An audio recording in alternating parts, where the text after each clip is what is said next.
You've probably met someone like this, someone who treats their own birthday like it's just another Tuesday, right? No big party, no countdown, nothing. And it's easy to think, oh, they're just low-key. But what if I told you there's a really fascinating psychological story playing out right under the surface?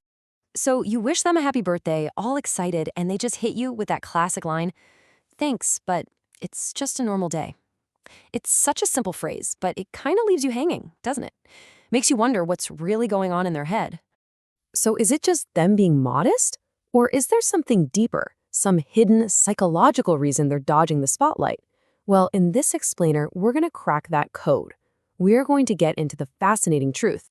Okay, but before we dive into the real reasons, let's talk about those snap judgments we all kind of make.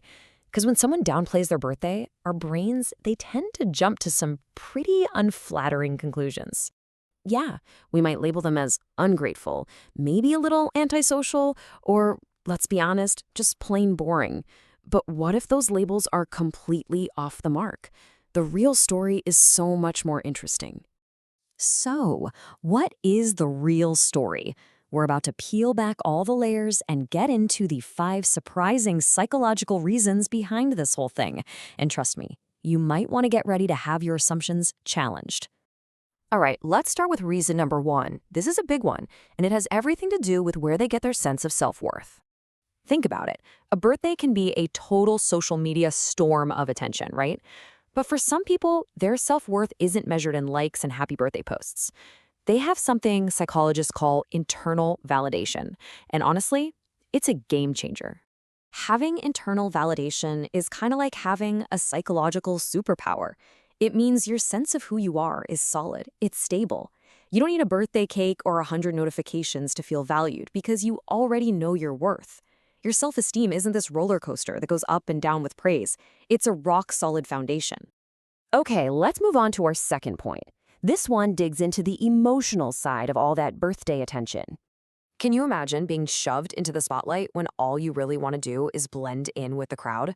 For someone who's a bit more introverted or has some social anxiety, a birthday can feel like a performance they never, ever auditioned for.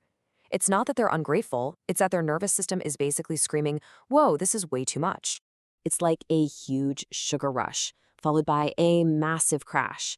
The birthday high is super intense, right? But that silence the day after, it can feel deafening. So by keeping the day low-key, they're really just avoiding that brutal emotional hangover. Now, the third reason, this one is often rooted way back in the past, in experiences that totally shaped how they see celebrations today. And yeah, this one can go pretty deep. Just imagine being a little kid and having your birthday forgotten. Or even worse, having it used against you, like a tool for emotional manipulation. When that stuff happens, your brain learns a really powerful lesson. Getting your hopes up, well, it just leads to pain. So the brain adapts. It creates this brilliant little survival strategy. If you don't get your hopes up, you can't get crushed. It's that simple. By treating their birthday like any other day, they're really just protecting themselves from the sting of being let down. Okay, so let's look at reason number 4. This one is all about autonomy and, personal freedom. Let's be real for a second. Birthdays come with a whole to-do list of social obligations. And for some people, that list feels less like a fun celebration and a lot more like a chore. They just really value their freedom, and all the social pressure of a birthday can feel like being put in a cage.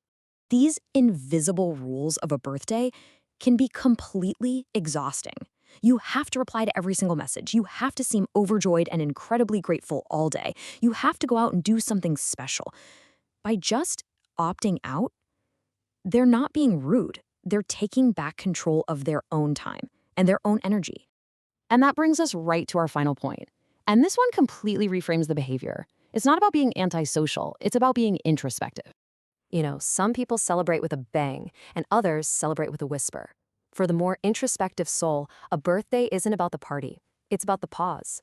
It's this quiet, almost sacred time to just reflect on the year that's passed and think about the year that's still to come. So what does this all mean? If you're one of those people who prefers a quiet birthday, what's the big takeaway here? Well, it's time to reclaim your power and completely rewrite the narrative. Seriously, forget those labels. Your quiet birthday, isn't some sign of weakness, it's a sign of strength. It is a psychologically sound, perfectly valid strategy for protecting your inner peace. And that's really the heart of it, isn't it?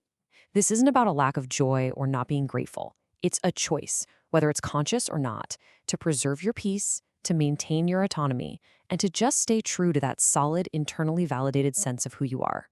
So the next time you meet someone who downplays their birthday, maybe don't jump to conclusions. Instead, get a little curious. What's the story behind their silence? And maybe more importantly, what's the story behind yours?